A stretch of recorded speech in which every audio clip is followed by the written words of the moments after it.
Just because you own a sewing machine doesn't mean you won't need to sew by hand occasionally. These are the most common hand stitches used in garment sewing. For all these stitches, you can use all-purpose thread on a hand needle with a knot at the end. I'll use a contrasting thread so it'll be easier to see. The first stitch is a running stitch, which can be used to sew two pieces together or used as a hand basting stitch. When doing the running stitch, you'll want to come up from underneath your fabric, so your knot is on the back side. Once I come up, I directly go down. Your stitch really depends on what you're doing. If you're doing a basting stitch, you want it on the larger side. If you're sewing two pieces together, you probably want it a little bit smaller. Mine's about 1/4 of an inch in length. I'll come up about 1/8 to 1/4 of an inch away from that. Once I come up, then I go down. So it's just up and down, up and down. When people get confused, what normally happens is they'll come up and then they'll bring their needle directly behind the fabric and try to come up again. So you see my thread is wrapping around the fabric, which is what you don't want. Since I came up, then I'll just go directly down. So again, it's just up and down, up and down. If you want to do something that's a little bit faster, you can run your needle along the fabric. So after I come up, I'll go down a little bit, run it behind the fabric, come up, and then down, and then up. So I'm just sliding my needle along the fabric. Let me stretch this out and you can see my needle is going through the fabric and then pull it through, and I've done several stitches at once. So again, go down, up, down, up, and then pull it through. And that's how you do a running stitch. Next, we have the back stitch, which can also be used to sew two pieces together, but it's stronger than the running stitch, so it's better if you need a more permanent seam.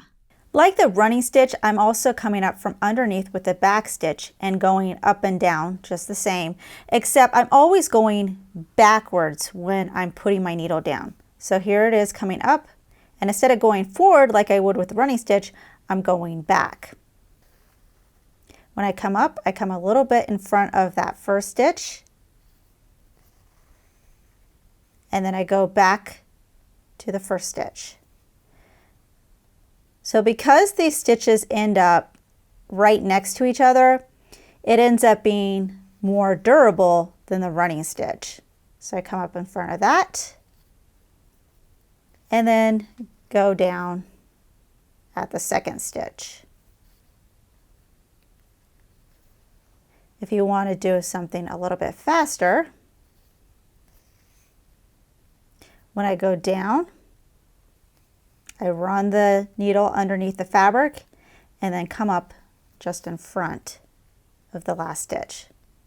Go down, run along the fabric, come up in front of the previous stitch.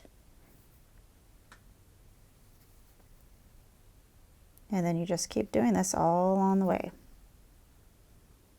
The slip stitch is usually used to close a gap in a seam when you can't access the wrong side, like when putting in a lining. Or it can be used to close a hole after something is flipped right side out. With a slip stitch, the first thing you want to do is make sure that you tuck in all the raw edges so you have a folded edge and it looks as neat as possible. I'll start with the needle going through one side of the fold. This way my knot will be tucked on the inside, so you won't be able to see it there. I'm starting at this top folded edge and grabbing a little bit of the bottom folded edge and then gently pulling it.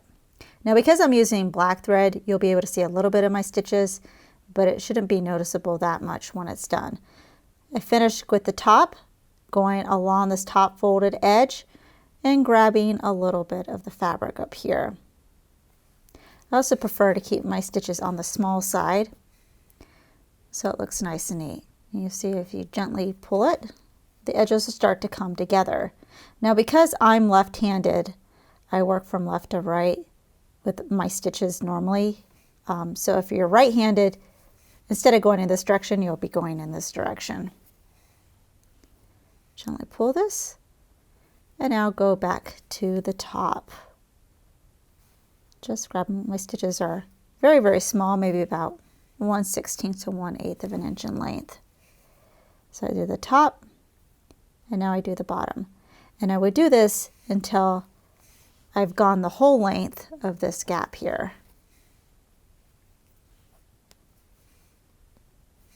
When you're ready to do a knot, and this is the same for all the stitches, just grab a little bit of fabric in order to create a loop with your thread.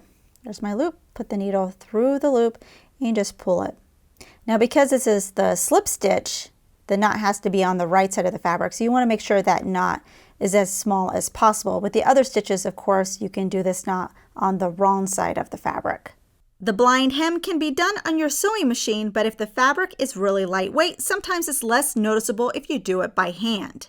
With the blind hem, you're looking at the wrong side of the garment. You can see I already have my hem folded up. It's kind of similar to the slip stitch in which you're working between two areas. So in this case, I'm working between the top folded edge of my hem and then my fabric that's underneath it. My first stitch is just going through the folded edge from the back to the front. This way I can hide my knot. When I take a stitch, because we're starting off with a fold, so my next stitch is going to be into the fabric that's right above it, I'm always going to make this stitch into this fabric as small as possible because we don't want it to be noticeable on the right side. That's why it's called a blind stitch. So I'll pull this through. So I'm at the top. Now I'm going to grab some of the folded edge. And this can be a little bit of a bigger stitch because you're only grabbing that fold. So it can be a little bit more to help anchor it. Gently pull that.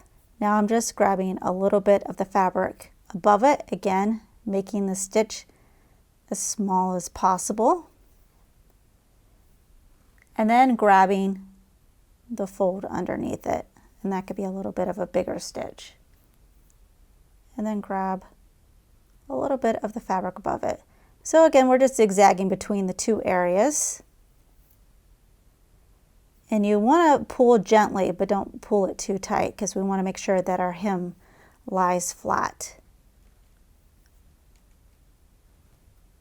Here's what it should look like on the wrong side.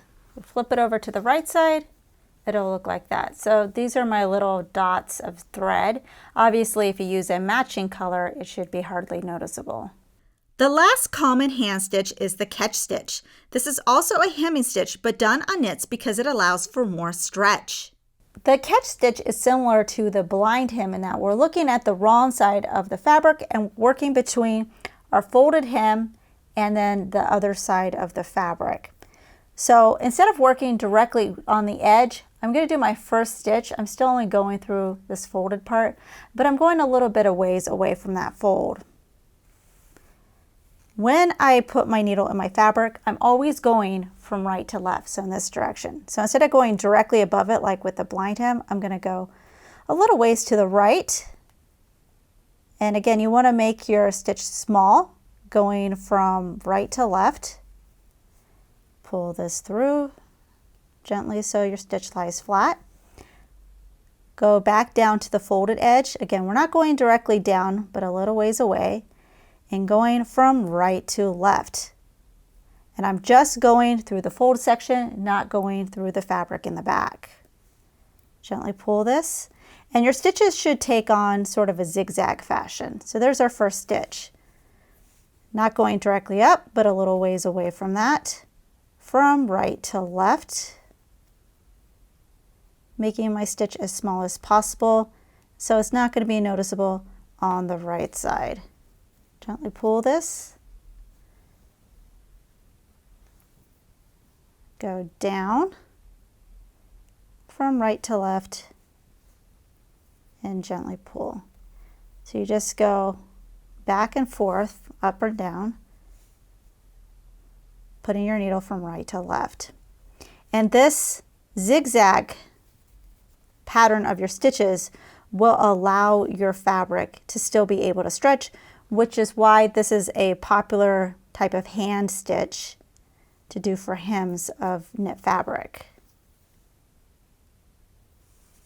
There are other hand stitches that you might come across, but these are the ones that I do the most and come in handy more often than you think.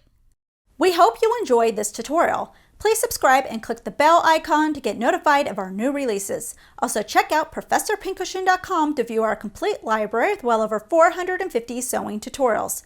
If you would like to directly support us, you can join our YouTube membership and earn some exclusive perks. Thanks for watching.